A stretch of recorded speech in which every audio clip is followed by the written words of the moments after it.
Welcome back. You've just seen the seeds of a terror plot planted in an Islamic cultural center in Copenhagen. That conspiracy would spread across Europe, parts of North America, and back again via the internet.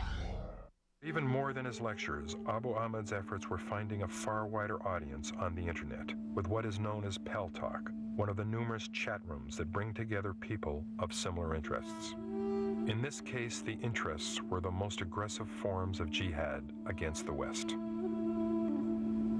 It's good communication. If you have a sheikh who is having a website, you can write him and he can answer you. It's a good communication while you are sitting here, and the sheikh, maybe he will be in Lebanon, Palestine, etc.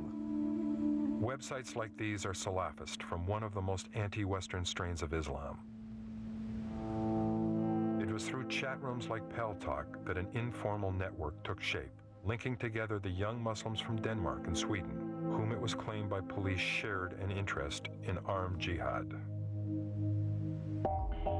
But at the center of the web of jihad was an old house in London, England. It was where an even more significant player lived, a 22-year-old Muslim immigrant whose web name Irabi 007 mixed Arabic and James Bond, Irabi being the Arabic word for terrorist. Irabi 007 was quickly establishing himself as the webmaster of armed jihad. He became a master at posting Islamic websites for brief intervals, just long enough for them to be downloaded and passed on infinitely across the World Wide Web.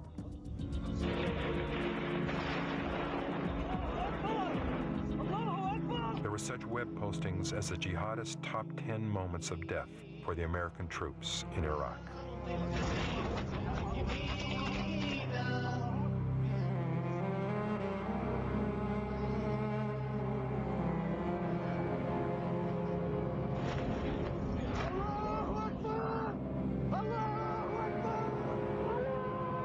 To the eerily precise instructions on how to make a suicide belt, complete with nuts and bolts that can inflict the most hideous wounds on innocent civilians. And with earnestly helpful bonus demonstrations about how a suicide bomber could best position himself to inflict the most casualties.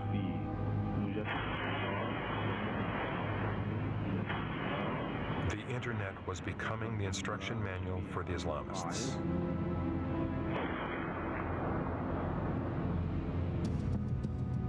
But when he was not acting as webmaster for the most violent factions in the Middle East, Irabi 007 was a link between Maximus in Bosnia and the young Islamists in North America, like the two young Muslims from Atlanta, Georgia, who drove to Washington, D.C. and extensively videotaped locales in America's capital.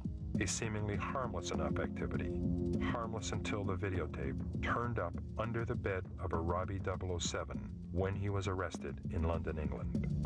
Suddenly, links seemed to emerge all over the place.